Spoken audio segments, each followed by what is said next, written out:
back again, and this week I'm going to be talking about the Doctor's morality.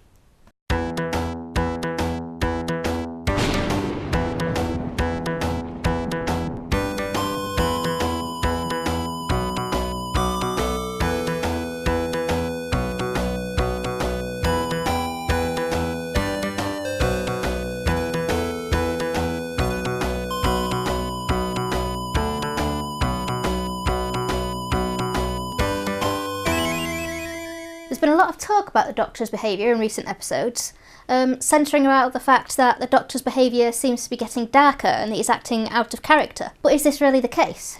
There's very few that would argue the fact that the Doctor is a good man, but a lot of his actions are rooted in darkness. The Doctor has killed, fought, lied, and even committed genocide against the Daleks and even against his own people. This behaviour goes way back, right to the Doctor's first form. The Doctor has always had quite a ruthless streak in him, and he's always done whatever it takes to get things done. However, there are always reasons behind his actions, and he does always have good intentions. He can often be seen offering a last chance to those that he's fighting against to put their actions right, and he's seen to detest and be very saddened by the acts of mindless violence. His most well-used weapon is simply his mind, relying on his brain and his wits to get him by. Doesn't routinely carry guns or other weapons. Some of his forms have been seen to very strongly state that they hate guns and they won't use them. However, past generations of the Doctor have been seen to use them, but always reluctantly. Typically speaking, the Doctor always does try to find a non-violent solution if possible. However, sometimes it has to be said that his actions can still seem quite shocking and disturbing, even against the villains of the show. Some examples of this are the way that he dealt with the family of Blood, giving them the immortality that they wanted, but in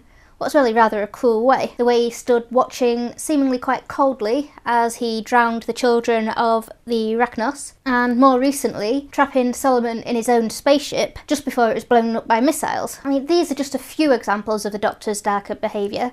There's many of them really if you look back over the show. One thing that does seem to have quite an intense effect on the Doctor is his companions. It's been shown that when the Doctor is alone for long periods of time, he seems to lose some of the empathy that he shows, and he becomes a lot more ruthless and unforgiving. He needs the humanity and the emotions of his friends and companions to ground him. You do always have to remember the fact that the Doctor himself isn't human, so what may seem natural to us doesn't necessarily come naturally to him, especially after seeing some of the other Time Lords in action. That was quite a cold and ruthless race, a lot of which was shown to be a quite cold and ruthless race. Well, the fact is that the Doctor has been faced with so much violence and death and destruction and so much loss that surely it would have a negative effect on anybody after that amount of time. The Doctor is forced to make these really difficult life or death decisions because, as he once stated, nobody else will. It's not because he enjoys it. He doesn't enjoy the violence,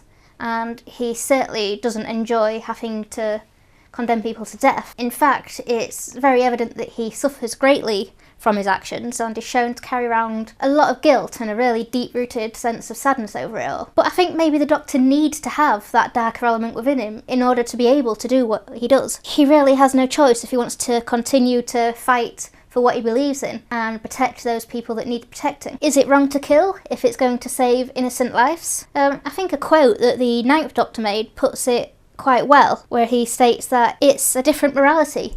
Get used to it or go home. I believe that the Doctor does have a very strong sense of morals, but he sometimes has to act against those for the greater good. The concept that I personally found interesting though is how long can he stay surrounded by such intense darkness and destruction before it sends him over the edge? Do you think that time will come? I'll leave it at that. I mean, it's a subject that you could really go on about for hours, but I would love to carry on the discussion in the comments, so please leave any thoughts or ideas of your own, or on the Facebook page, and I shall see you all next week. Goodbye.